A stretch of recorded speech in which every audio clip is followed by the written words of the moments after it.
Hello student, आज हम लोग बात करने वाले हैं इलेक्ट्रोस्टैटिक ऑफ कंडक्टर के बारे में कि कंडक्टर का इलेक्ट्रोस्टैटिक क्या होता है, उसका प्रॉपर्टी क्या होता है, उसके बारे में बात करने वाले हैं। वन बाय वन हम लोग देखेंगे उसके प्रॉपर्टी क्या होते हैं और उसको एक्सप्लेन करेंगे, ठीक है। लेकिन उससे पहले एक रिलेशन जो बाकी था उसको हम लोग डिराइव कर लेते हैं। पहले देख लेते हैं कि relation between electrostatic field and potentials. Electrostatic field और पोटेंशियल के बीच में क्या रिलेशन है उसको हम लोग देख लेते हैं। हम मान लेते हैं कि हमारे पास एक इलेक्ट्रिक फील्ड है, इधर से इधर बाएं से लेकर दाएं तक इन दिस डायरेक्शन क्या है, एक इलेक्ट्रोस्टैटिक फील्ड है ई वेक्टर्स, और उसके अंदर दो पॉइंट हम लोग लिया है, एक ए पॉइंट और बी पॉइंट। तो हम लोगों को क्या निकालना है, ये दो पॉइंट के बीच के पोटेंशियल डिफरेंस निकालना है। तो हम लोगों को मालूम है कि अगर हम लोग ए से बी तक एक चार्ज को, टेस्ट चार्ज को लेके आएंगे तो कितना काम करना पड़ेगा, डिफरेंस ऑफ पोटेंशियल एनर्जी। इन दोनों के बीच में जितना पोटेंशियल एनर्जी का डिफरेंस है उतना ही काम करना पड़ेगा। यहाँ पे उसका पोटेंशियल जो भी एनर्जी था, कुछ इसके ऊपर काम करेंगे तो पोटेंशियल एनर्जी क्या हो जाएगा, इंक्रीज हो जाएगा। तो हम लोग लिख सकते हैं कि U B minus U A is equals to W external to move it from A to B. A से बी लाने के लिए जितना काम करना पड़ेगा उतना ही उसका एनर्जी क्या होगा, चेंज होगा। ये बात हम लोग पहले ही बोल चुके हैं कि जब काम किया जाता है तो एनर्जी का क्या होता है, चेंज, एनर्जी में चेंज आता है। वो हालांकि वो काइनेटिक एनर्जी में भी चेंज हो सकता है, पोटेंशियल में चेंज हो सकता है, या फिर दोनों में कुछ कुछ हो सकता है। तो हम लोग जो भी काम करेंगे यहाँ पे स्लोली करेंगे, मतलब उसका काइनेटिक एनर्जी को चेंज नहीं करेंगे। तो जितना काम करेंगे उतना क्या होगा, उसका सिस्टम का एनर्जी चेंज हो जाएगा। तो पोटेंशियल एनर्जी, अच्छा पोटेंशियल डिफरेंस का क्या फॉर्मूला है, potential difference between two points is equals to potential energy difference between two points per unit test charge. यही तो होता है। अब देखो U B minus U A को हम लोग क्या लिख सकते हैं, W external A to B, ऐसा हम लिख सकते हैं पर यूनिट चार्ज, ठीक है। मतलब एक क्यू नॉट चार्ज को यहाँ से इधर लेके आएंगे हम लोग।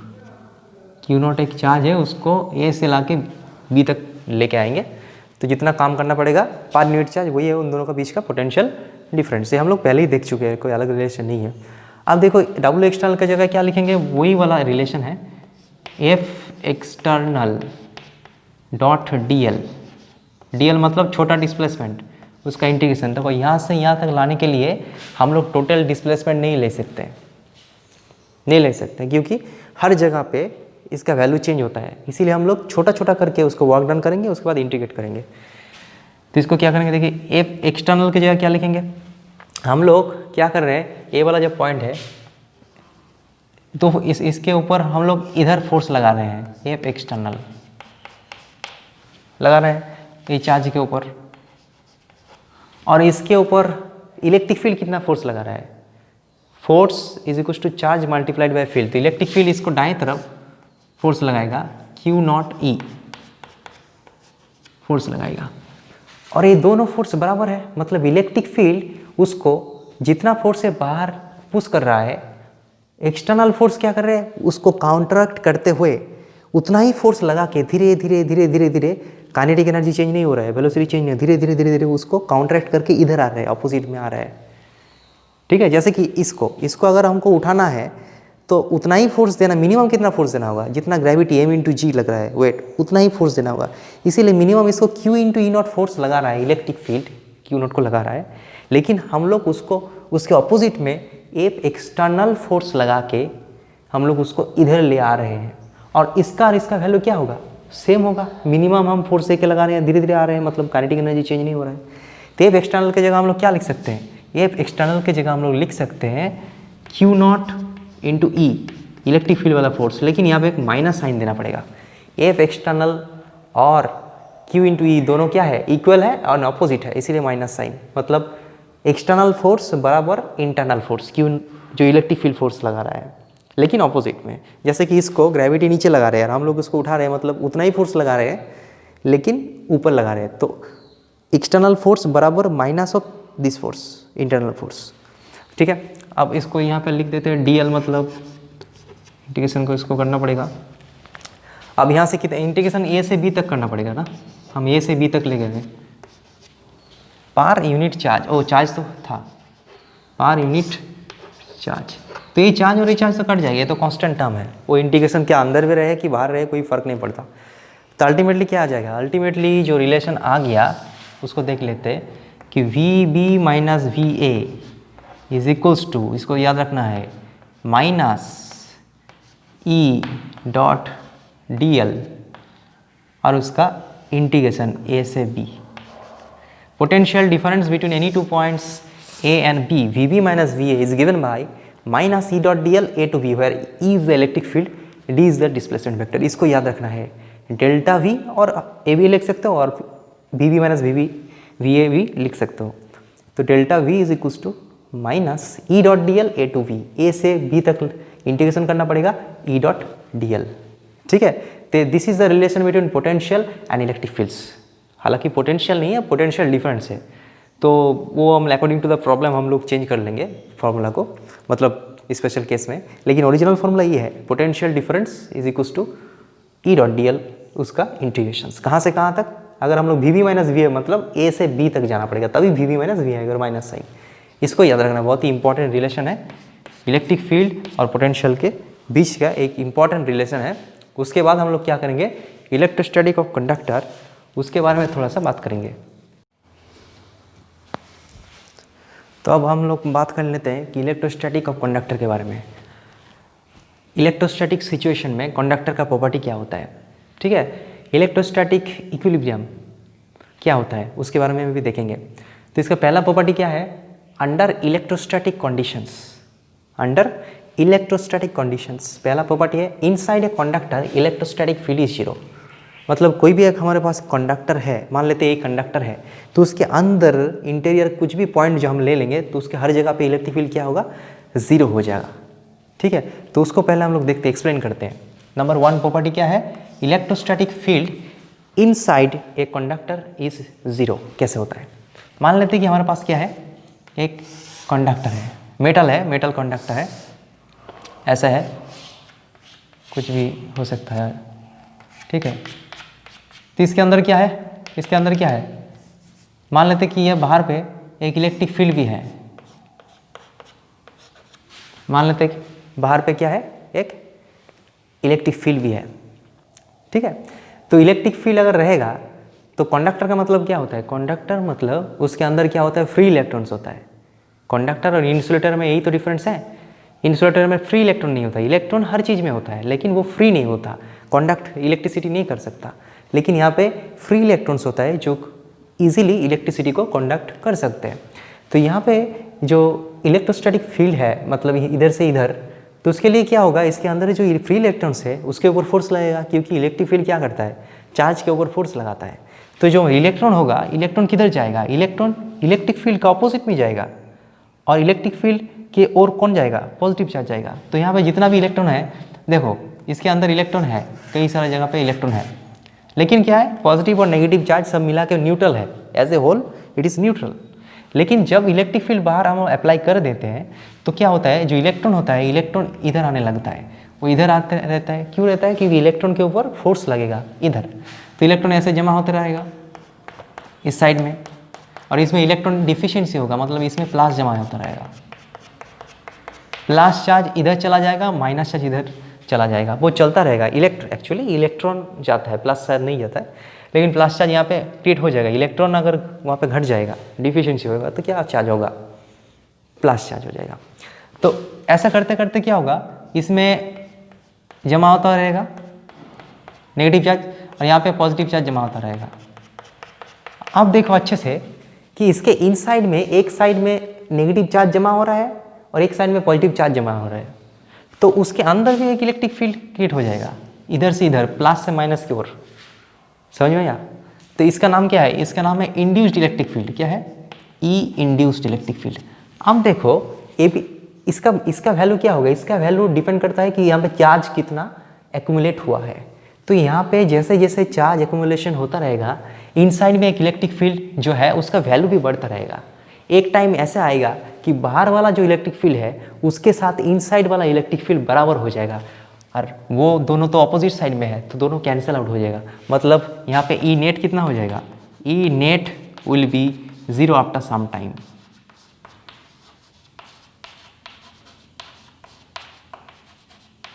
कुछ देर बाद क्या हो जाएगा, इक्विलिब्रियम में पहुंच जाएगा। इक्विलिब्रियम का मतलब क्या होता है, इक्विलिब्रियम मतलब होता है और चार्ज एक्यूमुलेशन नहीं होगा, चार्ज के नेट इलेक्ट्रिक फील्ड क्या हो गया, 0 हो गया, तो चार्ज के ऊपर कितना फोर्स लगेगा, लगेगा ही नहीं।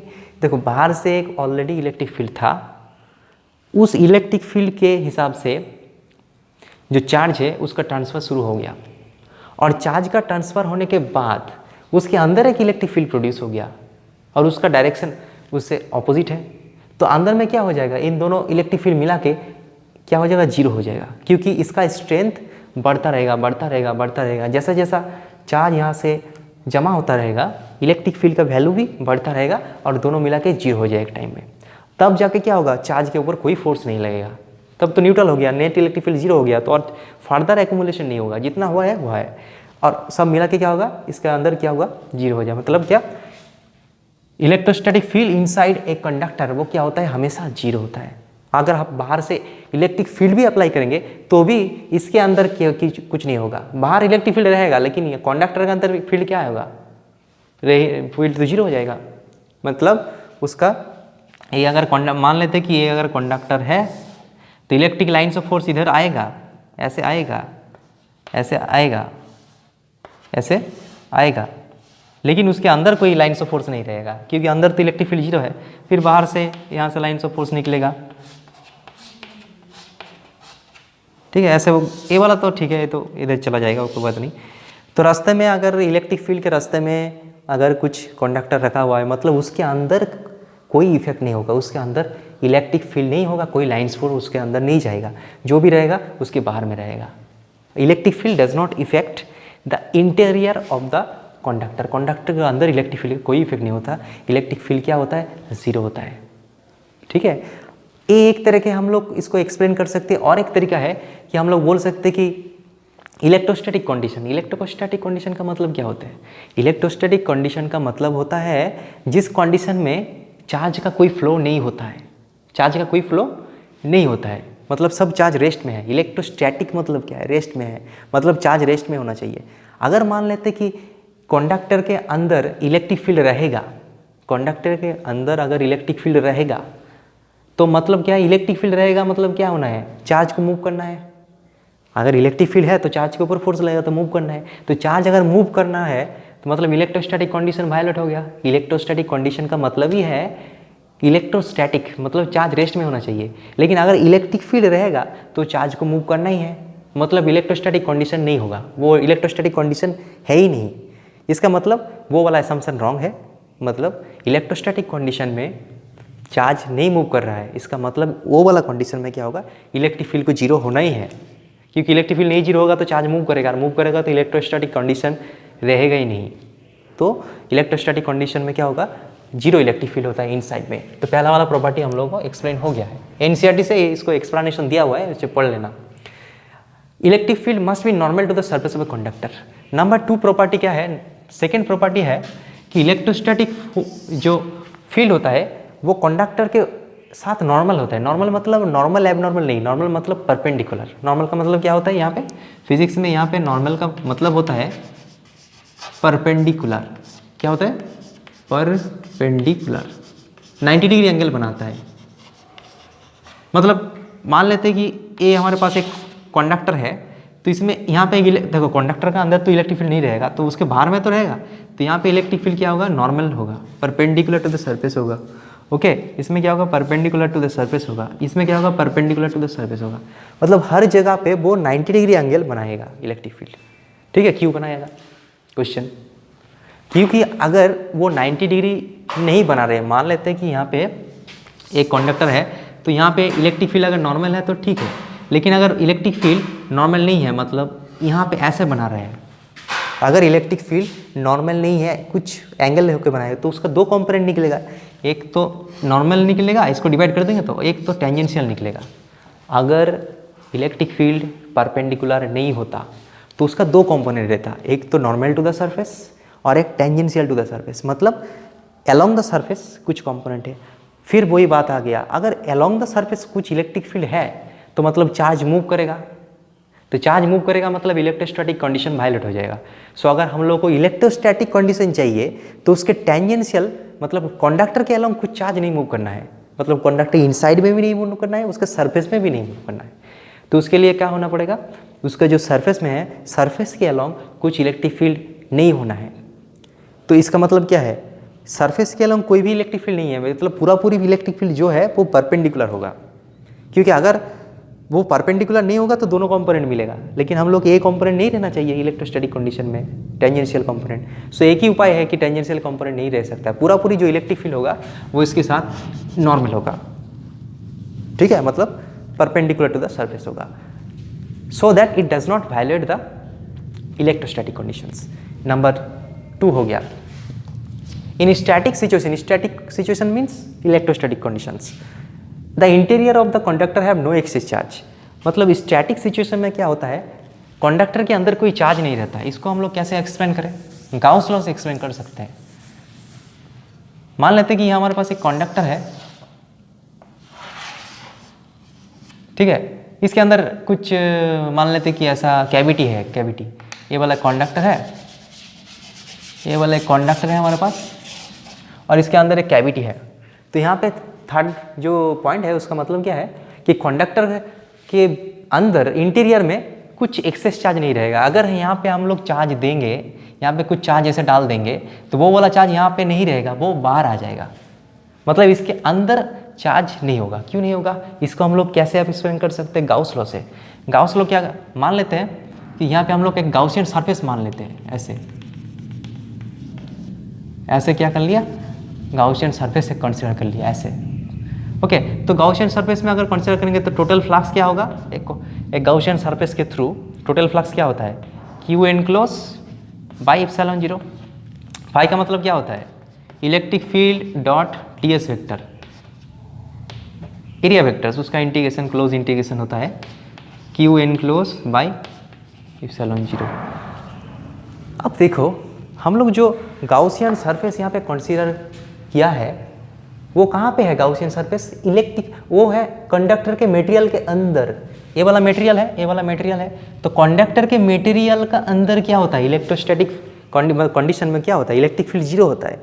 तो इसके हर एक जगह पे इलेक्ट्रोस्टैटिक फील्ड क्या है, 0 है, क्योंकि ये कंडक्टर के अंदर है, मतलब इलेक्ट्रिक फील्ड का वैल्यू 0 है। तो बाएं तरफ क्या आ जाएगा, 0, क्यू एनक्लोज बाई एप्सिलॉन 0 बराबर 0। सो क्यू एनक्लोज बराबर क्या हो जाएगा, 0, मतलब इसके सरफेस के अंदर कोई भी चार्ज नहीं रहेगा, मतलब इसके इंटीरियर में कोई चार्ज नहीं रहेगा। अगर हम लोग इसको चार्ज डाल देंगे, यहाँ पे चार्ज डाल देंगे कुछ, तो वो क्या हो जाएगा, बाहर में आ जाएगा, बाहर में आ जाएगा, ठीक है। जो भी चार्ज हम डालेंगे अंदर वो बाहर में आ जाएगा, कंडक्टर के इंटीरियर में कुछ चार्ज नहीं रह सकता, इसको याद रखना है। नंबर 3 हो गया। नंबर 4 क्या है, electrostatic potential has the same value through out the volume and conductor and the same surface. मतलब एक कंडक्टर जो होता है उसका क्या होता है, हर एक जगह पे इलेक्ट्रोस्टैटिक पोटेंशियल सेम होता है। मतलब यहाँ पे एक कंडक्टर है हमारे पास, इसको अंदर कैविटी भी हो सकता है, हम कैविटी बना रहे हैं थोड़ा सा, ये वाला कंडक्टर है,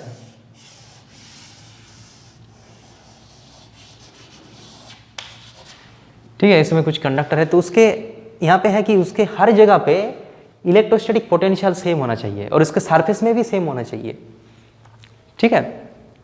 तो वो क्यों होगा, हमको मालूम है कि जो इलेक्ट्रोस्टैटिक फील्ड होता है कंडक्टर के मटेरियल में अंदर और उसके इंटीरियर में कहीं पे भी इलेक्ट्रोस्टैटिक फील्ड क्या होता है, 0 होता है, और फील्ड जो होता है वो परपेंडिकुलर टू द सरफेस होता है, अंदर तो होता नहीं, बाहर होता है, लेकिन वो परपेंडिकुलर टू द सरफेस होता है।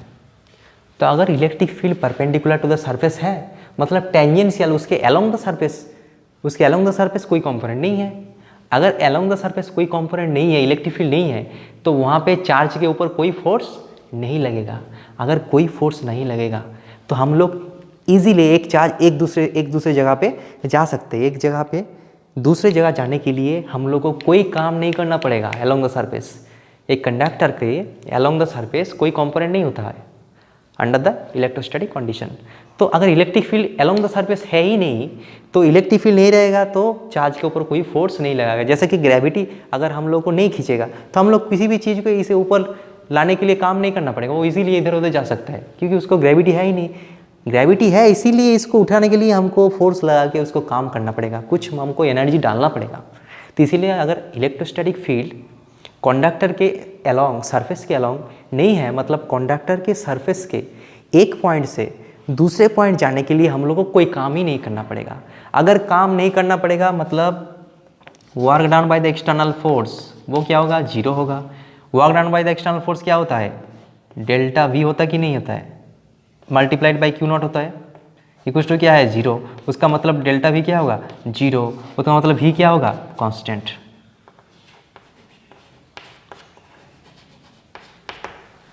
डब्ल्यू एक्सटर्नल 0 तो Q naught into delta V equal to 0, delta V 0 V constant, मतलब वी का हर जगह पे वैल्यू क्या होगा सेम होगा। ओके वो तो हो गया सरफेस में बात। अंदर में क्या होगा, अंदर में भी क्या होगा वी का वैल्यू सेम होगा। क्यों सेम होगा, क्योंकि इसके अंदर में इलेक्ट्रिक फील्ड है ही नहीं, कहीं पे भी इलेक्ट्रिक फील्ड नहीं है तो मतलब इसके अंदर एक जगह से दूसरे जगह हम कहीं पे भी जा सकते हैं, कोई काम नहीं करना पड़ेगा, कोई भी चार्ज को इधर उधर हम लेके जा सकते हैं, मतलब पोटेंशियल डिफरेंस होगा ही नहीं, काम ही करना नहीं पड़ रहा है तो पोटेंशियल एनर्जी का डिफरेंस नहीं आएगा, मतलब पोटेंशियल का डिफरेंस आएगा नहीं। मतलब थ्रू आउट द वॉल्यूम और सरफेस, मतलब सरफेस से लेके उसके अंदर तक हर जगह पे क्या पोटेंशियल रहेगा सेम रहेगा। और ये भी बोल सकते हो कि potential surface of a conductor is equal potential surface. यहाँ पे ये बात भी बोल सकते हो कि सरफेस ऑफ ए कंडक्टर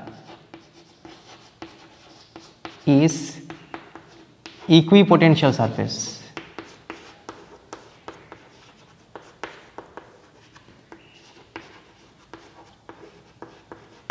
ठीक है, अब फाइनल वाला पॉइंट देख लेते हैं, इसको डेरिवेशन कर लेते हैं कि electric field at the surface of the conductor is sigma by epsilon 0। मतलब कंडक्टर के सरफेस में जो इलेक्ट्रिक फील्ड होता है उसके अगल बगल में उसका वैल्यू क्या होता है, सिग्मा बाई एप्सिलॉन 0 होता है। तो वो उसको हम लोग डिराइव कर लेते हैं, थोड़ा सा यहाँ पे कर लेते हैं,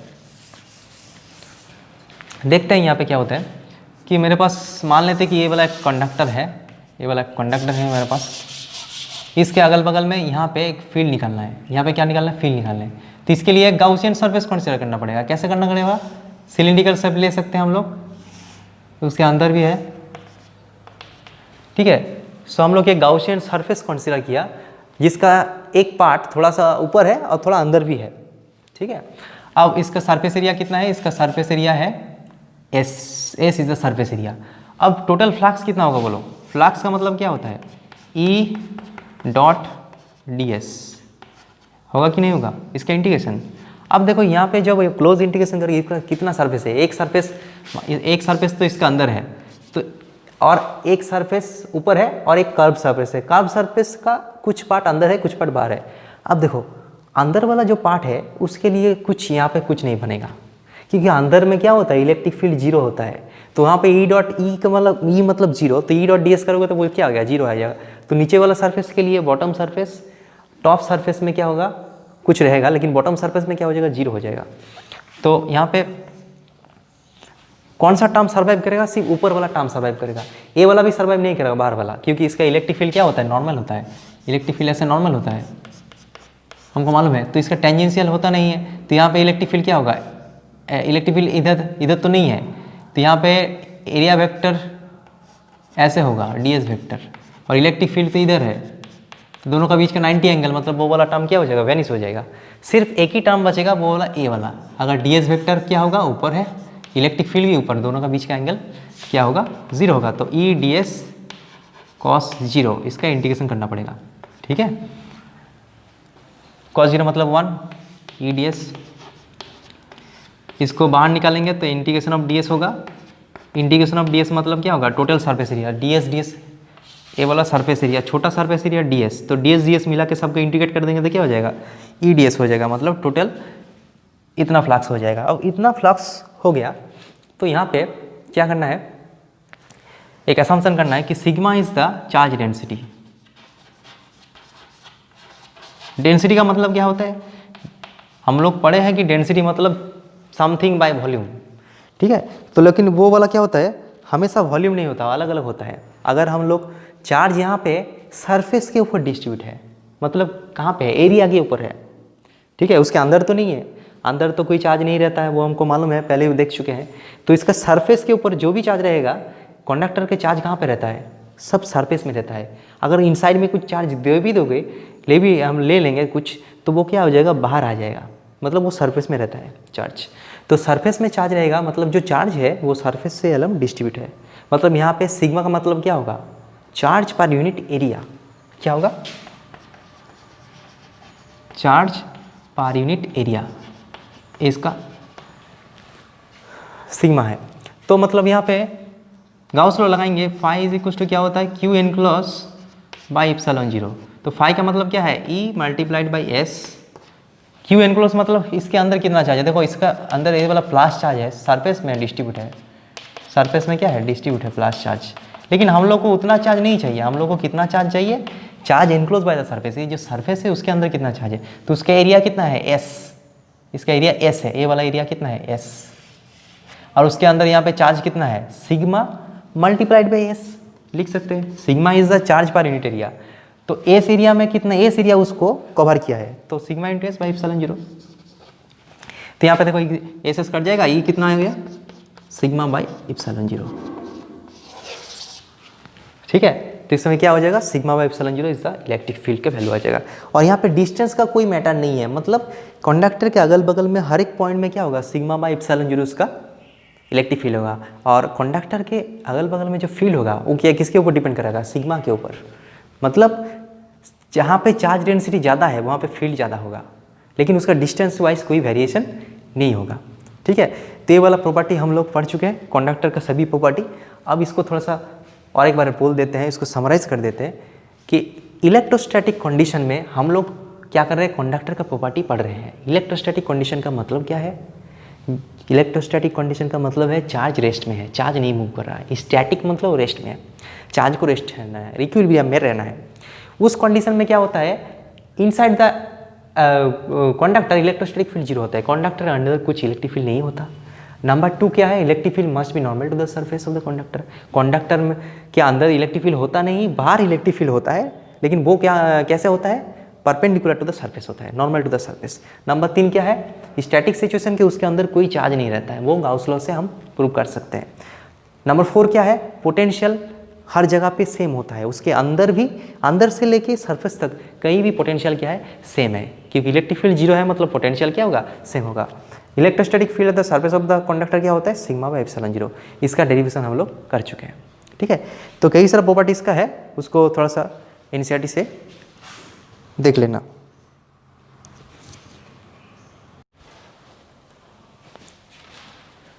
अच्छा, इसका फाइनल टॉपिक के बारे में बात कर लेते हैं, dielectric and polarisations. Okay, dielectric and polarisation पहले बात कर लेते हैं कि डायलेक्ट्रिक किसे कहा जाता है। डायलेक्ट्रिक मतलब कुछ अलग चीज़ नहीं है, डायलेक्ट्रिक मतलब इंसुलेटर।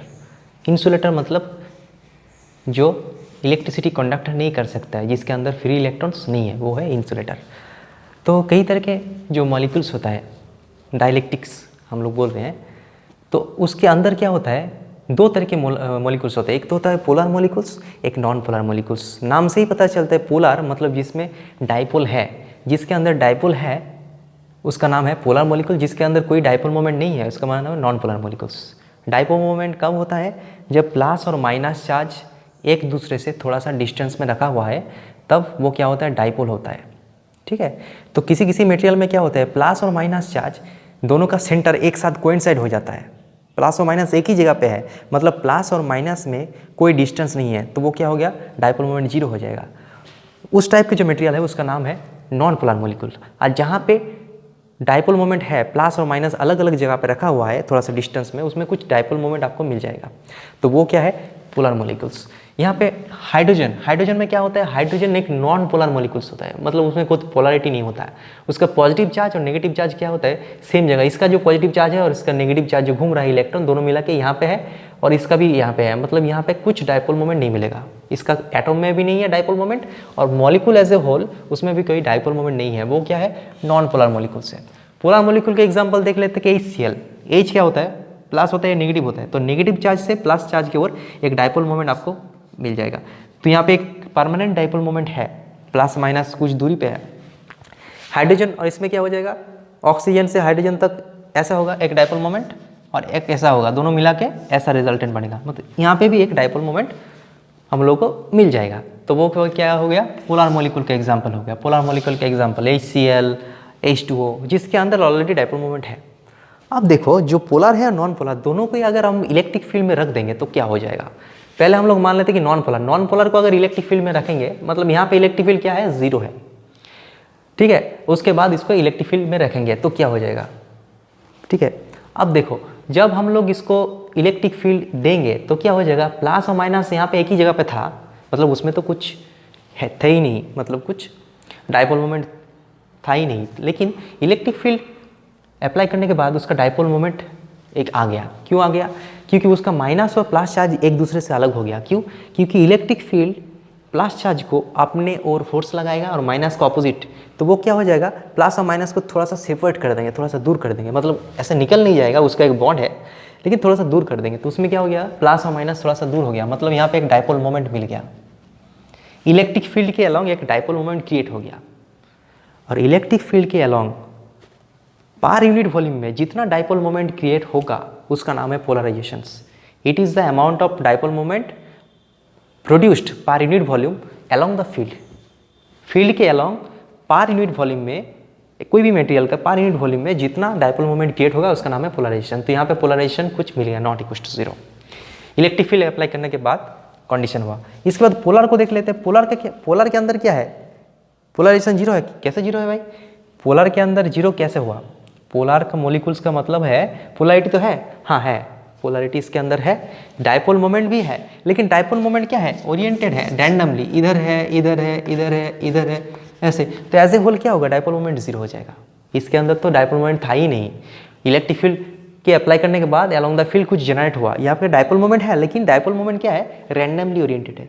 अब इलेक्ट्रिक फील्ड जब लगाएंगे तो जो डाइपोल मोमेंट क्या होगा, वो क्या होगा, अलोंग द फील्ड ओरिएंटेड हो जाएगा। सब फील्ड के अलोंग धीरे धीरे ओरिएंटेड होगा। जितना ज़्यादा फील्ड लगाएंगे उतना ज़्यादा ओरिएंटेड होता जाएगा, और उसमें क्या हो जाएगा, एक पोलराइजेशन आ जाएगा, एक dipole moment along the field मिल जाएगा।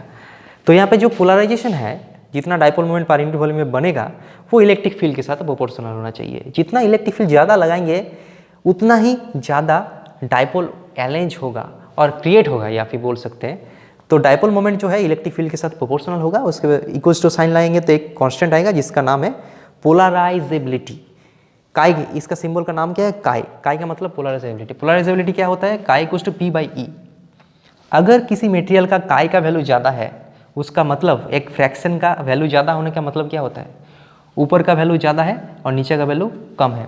मतलब थोड़ा सा इलेक्ट्रिक फील्ड अप्लाई करने से ज़्यादा पोलराइजेशन मिल रहा है, मतलब उसका पोलराइजेबिलिटी ज़्यादा है। अगर इसका वैल्यू कम है, मतलब इसका वैल्यू कम होगा, इसका वैल्यू ज़्यादा होगा डिनोमिनेटर का। तो बहुत ही ज़्यादा इलेक्ट्रिक फील्ड लगा रहे, थोड़ा सा P मिल रहा है, मतलब क्या है, इसका पोलराइजेबिलिटी कम है। इसीलिए इसका नाम क्या है, एबिलिटी ऑफ पोलराइजेशन, इसीलिए नाम है पोलराइजेबिलिटी। ओके, तो ऐसे हम लोग क्या कर सकते हैं, पोलर और मॉलिक्यूल्स दोनों ही मॉलिक्यूल्स को हम लोग इलेक्ट्रिक फील्ड में जब रखेंगे तो दोनों के अंदर क्या होगा, कुछ ना कुछ एक्सटर्नल इलेक्ट्रिक फील्ड, कुछ ना कुछ एक्सटर्नल मतलब डाइपोल मोमेंट उसमें क्रिएट हो जाएगा। और पर यूनिट वॉल्यूम में जितना डाइपोल मोमेंट क्रिएट हो उसका नाम है polarisations, and polarisation proportional to electric fields, and this is a new concept, polarisability. Okay, इसके बाद हम लोग क्या करेंगे, कैपेसिटेंस के बारे में बात करेंगे। लेकिन आज का क्लास यहीं पे ख़त्म करते हैं।